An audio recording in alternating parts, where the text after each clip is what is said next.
They said lazy people always say, I can't afford it. I don't have the money. That's why they're poor. They have a poor mindset. So instead of figuring out how to raise money, it's just really easy to be a loser. And I call it losers. It pisses them off. Because we all have the power, if we wanted to not be poor if we learned how to raise money. What really makes you different, what really sets you apart. But if I didn't do that work, if I didn't sit down and do the AWS machine learning tutorials, if I didn't go on YouTube and take, the NYU Introduction to Neural Networks or whatever, I'm not going to know it, I'm not going to be able to apply it, and I'm not going to be able to be first. And that's fun. That's fun. Knowing I get to kick the ass of some 22-year-old NYU graduate, that's awesome. One of the things that almost all millionaires have in common is they have exceptional communication skills, because they recognize that communication equals wealth. Now, it could be communication skill in terms of public speaking, one-to-many, or communication skill like this, one-on-one, sales, closing, negotiation. It could be communication in terms of in print. I call that copywriting. I'm David. Welcome to Wise Vibes. If you want to be rich, think big, think differently. It's a quote by Robert Kiyosaki, basically saying that to be rich, you have to change your mindset and have a rich mindset. So in this video, I'm going to share with you 6 different people who are multimillionaires up to billionaires, giving 6 different tips of how to become rich and how it starts with the mind. Starting off with number 1, Learn Business Principles by Warren Buffett. Everything you do learn is cumulative. I mean, that doesn't mean that industries stay good forever or businesses stay good forever, but learning to think about business models. What I learned at 20 is useful to me now. What I learned at 25 is useful to me now. And so it's not a field that changes dramatically in terms of the underlying principles. It's like physics. I mean, there's underlying principles. Now they're doing all kinds of things with physics they weren't doing 50 years ago. But if you know if you got the principles, if you know what makes a good business, if you know what makes a good manager, if you know what makes a good product, and you learn that in one business, there is some transference to other businesses as you go along, and you learn what things you're not going to understand. I mean, knowing what to leave out is just as important as knowing what to focus on. And I don't think I can win every game. Somebody said, how do you beat Bobby Fischer? You play him any game except chess. So I don't play Bobby Fischer chess. And there's a lot of value to learning that over time and learning what you're good at and what you're not good at. Number 2, Innovate by Elon Musk. What sort of things do you look for in people or in processes that make the workforce better? Sure. Well, I think the massive thing that can be done is to make sure your incentive structure is such that innovation is rewarded and lack of innovation is punished. There's got to be a carrot and a stick. So if somebody is innovating and making good progress, then they should be promoted sooner. And if somebody is completely failing to innovate, not every role requires innovation, but if they're in a role where innovation should be happening and it's not happening, then they should either not be promoted or exited. And let me tell you, you'll get promoted, you'll get innovation real fast. The real way I think you actually achieve intellectual property protection is by innovating fast enough. If your rate of innovation is high, then you don't need to worry about protecting the IP because other companies will be copying something that you did years ago. Mm-hmm. And that's fine, just make sure your rate of innovation is fast. Speed of innovation is what matters. And I do say this to my teams quite a lot, that innovation per unit time, as I go innovation per year, if you want to say it, is what matters, not innovation absent time. Because if you wanted to make, say, 100% improvement in something, and that took 100 years or 1 year, that's radically different. So it's like, what is your rate of innovation? That matters. And is the rate of innovation, is that accelerating or decelerating? And a weird thing happens when companies get big is that most companies, or organizations, the bigger they get, they tend to get less innovative. Not just less innovative on a per person basis, but less innovative in the absolute. And I think this is probably because the incentive structure is not there for innovation. It's not enough to use words to encourage innovation. The incentive structure must be aligned with that. That's fundamental. First of all, when we interview people, we do ask for some evidence of exceptional ability, which in most cases includes innovation. This is not to say that everyone needs to be innovative. But we certainly need those that are doing advanced engineering to be innovative.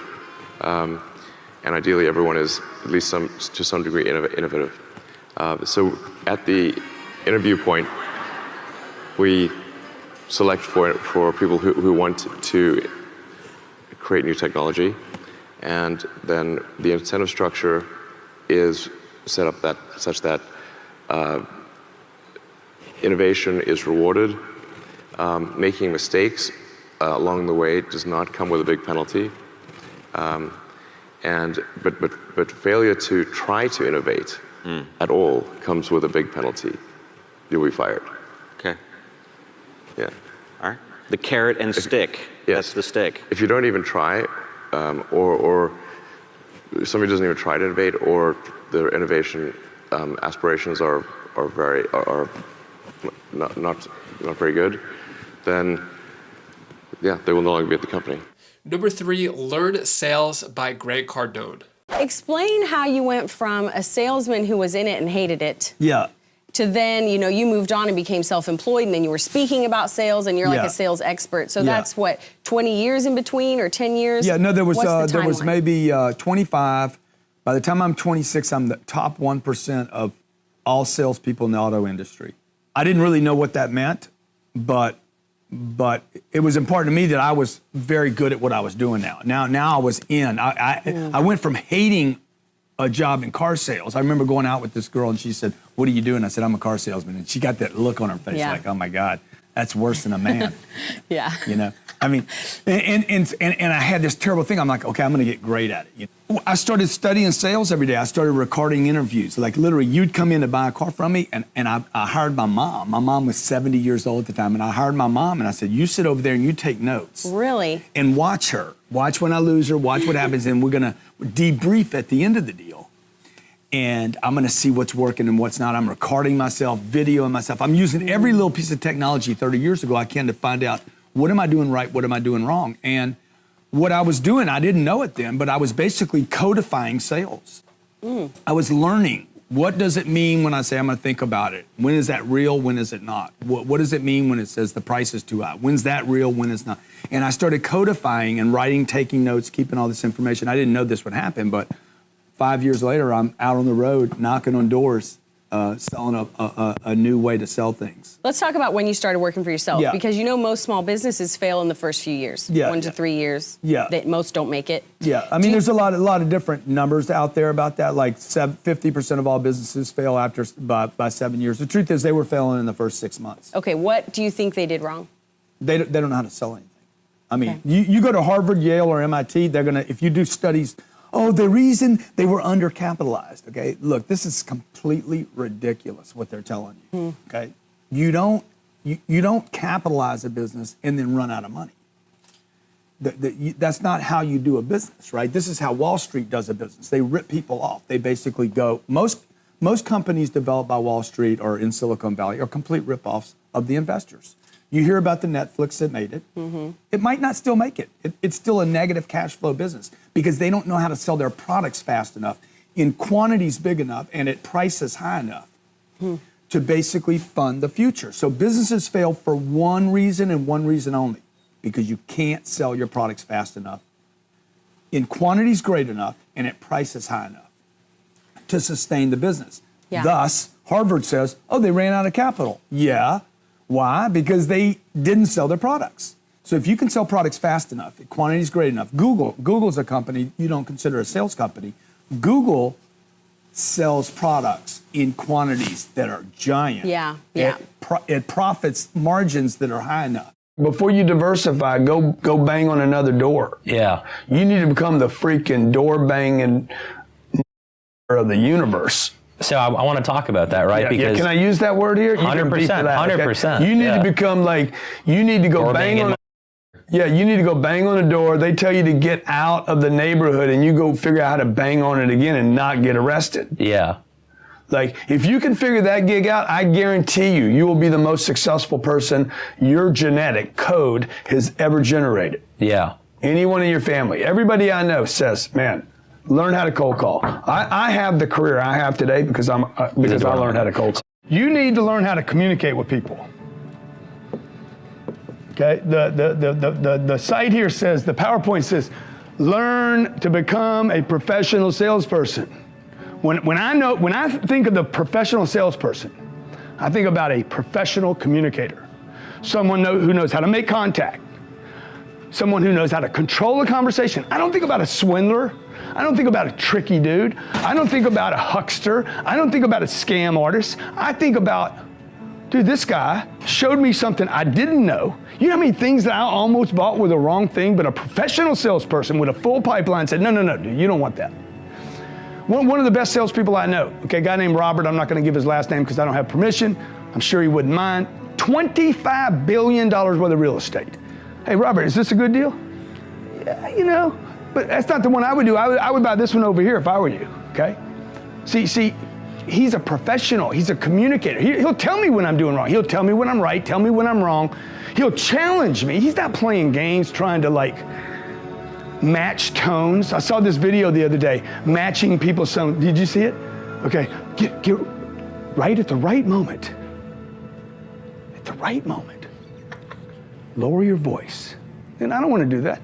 I'm talking about a professional salesperson that doesn't have to rely on tricks because their pipeline's so big. There's 7 billion people on the planet that are qualified and interested in buying your product. You do not need to trick people, and that's why so many people think commission, I don't want to be a salesperson, equals I don't want to be a huckster. Well, you don't have to be if you're a professional. You guys don't like sales because you ain't got any courage. That's why you want to be the vice president of something. That's why you guys want to call it something else, okay? Most of you in the room don't even have sales on your card. You sell real estate for Remax, okay, or Keller, and you don't even have sales on the card. You're in network marketing. You refused. We don't do sales here. What do you do then, okay? What do you do? I mean, I think the company's got a financial statement.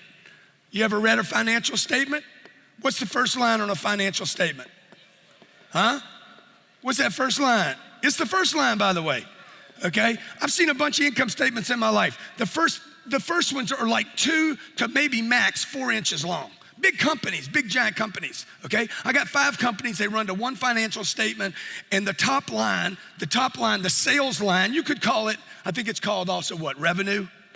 Could be called gross revenue, okay? You know people are getting confused now. Okay, they start getting away from this word. Some college guy came in and said, we can't call it sales, man. We got to call it something like at least 2 or 3 words. I mean, I went to Harvard. It's not about how much money you make, folks. Can you use money? Can you use it, okay? Look, these top lines right here are about income. If you hate sales, you hate income. And if you're appreciating all the wisdom so far, hit the like button down below. Number 4 is Develop Communication Skills by Dan Lok. Billionaires understand people. From my observation, billionaires, they have exceptional people skills. Now, some of them are great communicators. They are great public speakers. Some of them are world-class negotiators or closers. They could get deals done. They could close deals. They know how to negotiate with the banks. Now, having good people skills doesn't mean that they want to be liked all the time. In fact, most of them, they're not that nice. They are tough. They're tough because they have been screwed over. They have been taken advantage of. They've been sued, right? They've been backstabbed. They have a lot of scar tissues, right? They have a lot of heat, right? There are a lot of people wanting something from them. So they have thick skin. And almost without exception, they all have world-class leadership skills. They know how to lead people. They understand people. They know how to motivate people. They know how to put a team together. They understand that it takes people to get stuff done. You need to know how to get people together, work together as a team and not working against each other, and that is tough. I also noticed they are willing to invest time in developing key relationships. And most of them are very generous and they are willing to help people. One of the things that almost all millionaires have in common is they have exceptional communication skills, because they recognize that communication equals wealth. Now, it could be communication skill in terms of public speaking, one-to-many, or communication skill like this, one-on-one, sales, closing, negotiation. It could be communication in terms of in print. I call that copywriting. They have exceptional communication skills. They know how to get the ideas across. They know how to persuade, influence, and convince someone to take action, because that's the only way you can create leverage in life. And that's the very first step to create wealth. When I immigrated to North America, I didn't know anybody. I had no contacts. I couldn't speak the language. So if that's the case, one of the things I want to teach you is to rephrase and reframe from thinking of, oh, I don't have any contacts. Contacts is not something that you have. Contacts is something you go get. You got to go get them, right? If you don't have it, no good. It's just, well, I don't have any contacts. You got to go get it.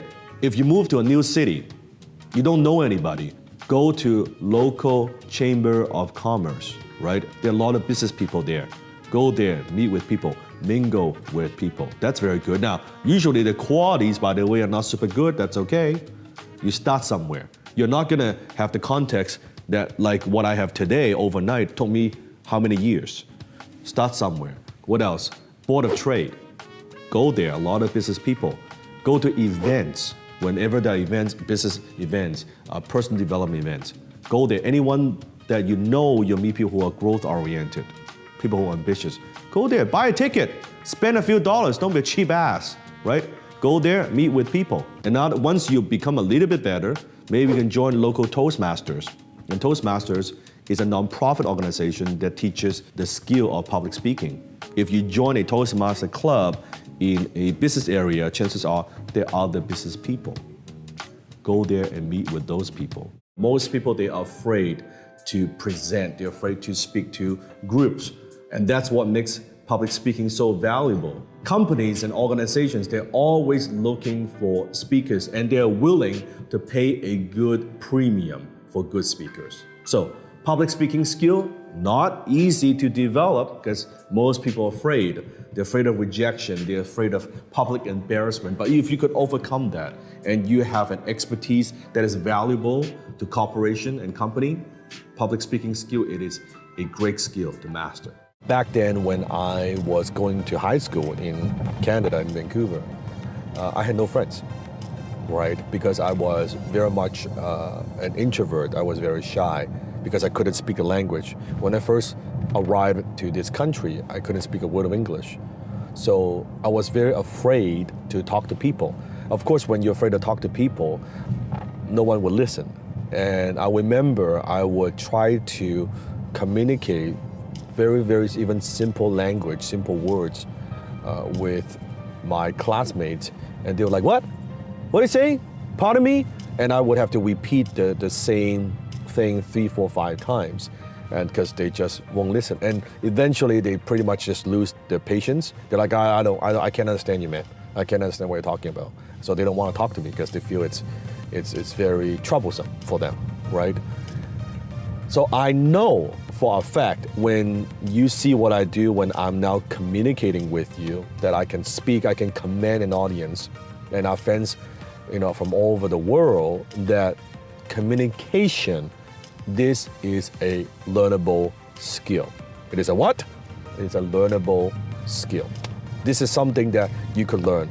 I could go from someone who's a total introvert, shy, no one would listen to me, to now that people would listen to what I have to say. Number 5, Learn from Your Mistakes by Kevin O'Leary. There is no lesson in life like failure. The idea that you're going to be successful in all your endeavors is complete BS. That never happens for anybody. The most important lessons you can learn are from failure. Why? That's the definition of experience. Failing, getting up, getting back at it, getting back in the race is what experience is. And the key to that is every time you fail, because it'll be more than once, you have to learn from it. You do not want to do that again. That's the whole idea. The more you fail, the better you become because you don't make those mistakes over again. But I wish for everybody, in a good way, now that you understand it, a catastrophic failure. Something that makes you cry, that you just want to sit in a dark closet for, saying, why did I do that? How did that happen? And then you learn from it. That's absolutely crucial. You know, I actually remember sitting in a dark room thinking about a mistake I made. I think I was like 15 years old, but you know, these moments in your life really stick and they help you grow. I have failed a lot, many failures. I can give you some. I just gave you one earlier. I lost hundreds and hundreds of thousands of dollars, at least on paper, for a long time shorting Yahoo. That was a big mistake. Stupid of me to do that. Then I started a business. You know, I've started many startups when I was an operator that actually failed. One was involved with one of the giant cable companies, and I probably spent about 18 months on that, made no money, lost a lot. I think in that case about $750,000. Ouch, that hurts. It really stung. I've invested in other deals. Some were friends, some were other business associates that went to zero. Generally, in a startup, I'll put up about $250,000 and wait and see what happens, then put more in. And there was one that I put $250 into, and then within 6 months, they needed more money. Even though my gut was telling me, don't invest in it, I put another $250, and within 6 months, lost another $500,000.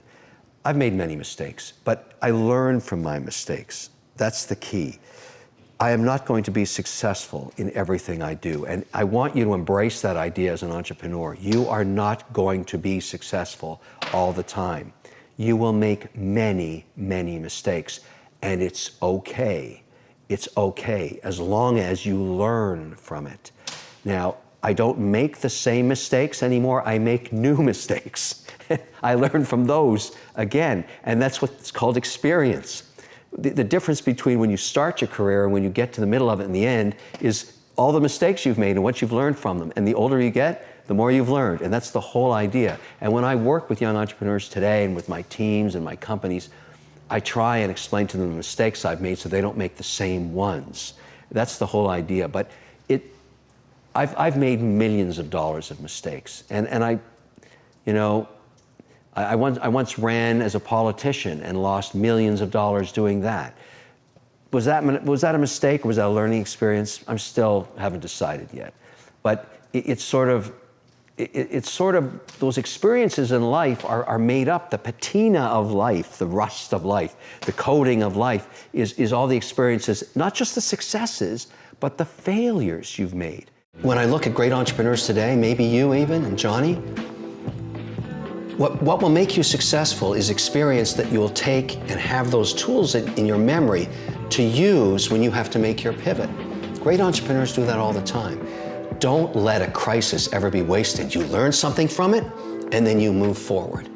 Because you might not use it that day, but you're going to use it one day, and it's going to be tremendously valuable for you. I would personally rather invest someone who has felt the sting of failure and is motivated by the fear of failing a fourth time than someone who thinks they can never fail, because it will visit everybody. It just does. I've had plenty of failures. Sometimes it's luck, Mike. Sometimes it's just being in the wrong place at the wrong time 3 times in a row, and the fourth is the one that's going to work. I'd invest in that guy. Sure. I think he probably has learned something from his mistakes, and that's sometimes what they are. But failure, I mean, it is just part of everybody's life, and there's many ways to fail. And it's really easy to fail and very hard to succeed. Let me know down in the comments below which has been your favorite lesson so far. Number 6 is Learn Tech Skills by Mark Cuban. Most people don't spend the time, particularly in the tech world, just to read, you know. the beauty of tech is that it's changing every minute of every day. And there's really two classes of people in the tech world. The person or people who invented it, and then there's everybody else. And other than the people who created the technology, everybody else is in the same boat. If you just spend the time to learn, whatever it is, well, you're competing with people who are having to do the exact same thing.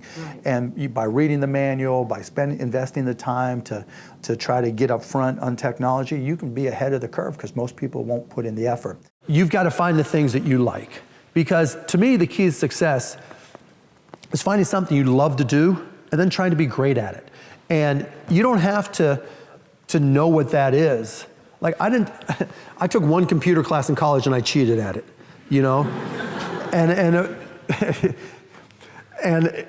but when I started really getting into it, I could spend 20 hours teaching myself to program and writing programs. And I was like, I had no idea. I love this stuff, right? And I would just sit there and days would go by and I loved it, right? And then as I got more into those businesses, it was like, this is great. I'm having a blast doing this. Now I'm going through and teaching myself neural networks and doing the same thing with machine learning and GANs and this and that, because AI is going to have more of an impact than the internet did. AI plus new types of chipsets plus 5G is going to change things far more than we've ever seen anything change. And understanding where and how to apply it is going to be critical, but just as important, knowing how to segregate and separate the bullshit, right, is as important, because every email y'all are about to send me is going to say, I have this AI solution and we're using algorithms. Yeah, of course you are, right? And then what?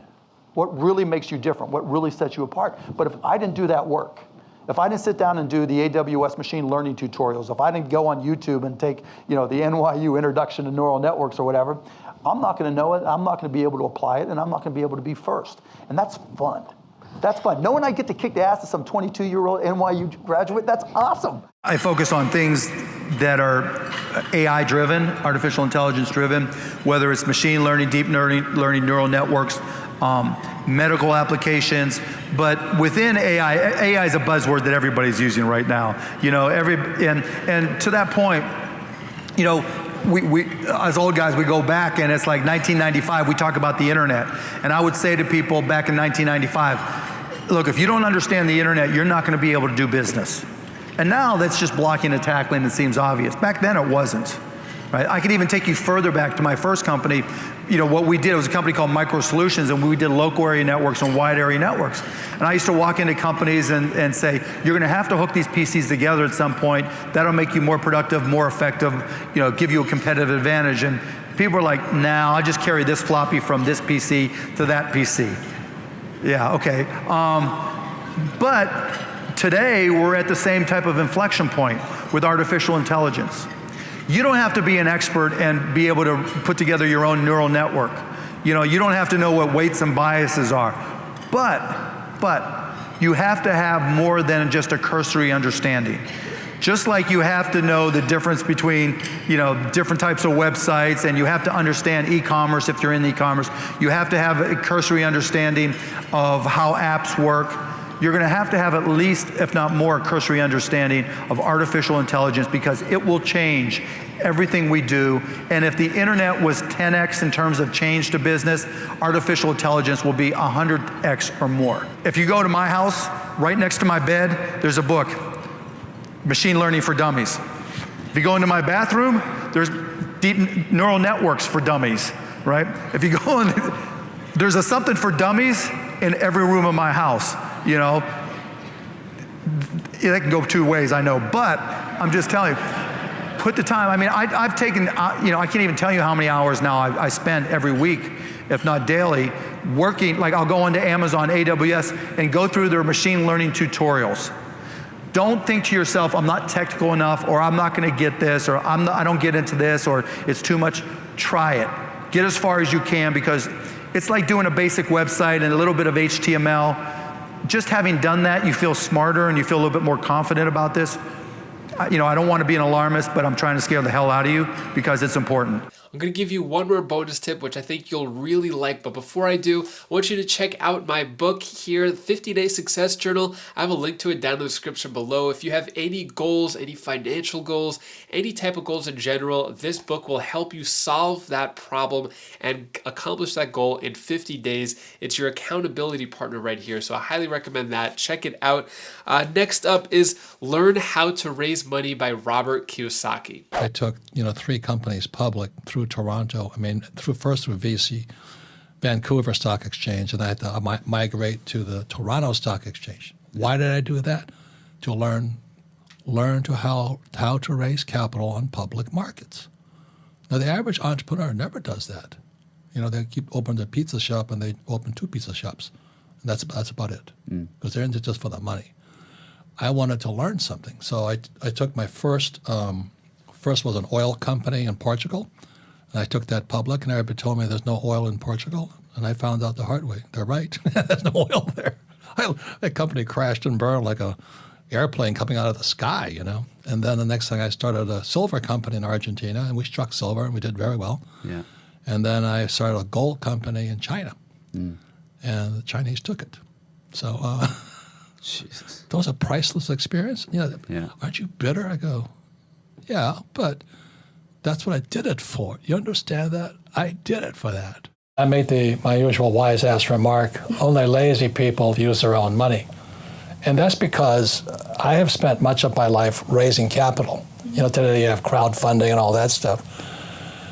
But the reason I had to learn to raise money was because I had no money. And so if you read Rich Dad, Poor Dad, in there, my rich dad always said, never say, I can't afford it. And it was my rich dad and many of my teachers subsequent to that. They said, lazy people always say, I can't afford it. I don't have the money. That's why they're poor. They have a poor mindset. So instead of figuring out how to raise money, it's just really easy to be a loser. And I call them losers. It pisses them off.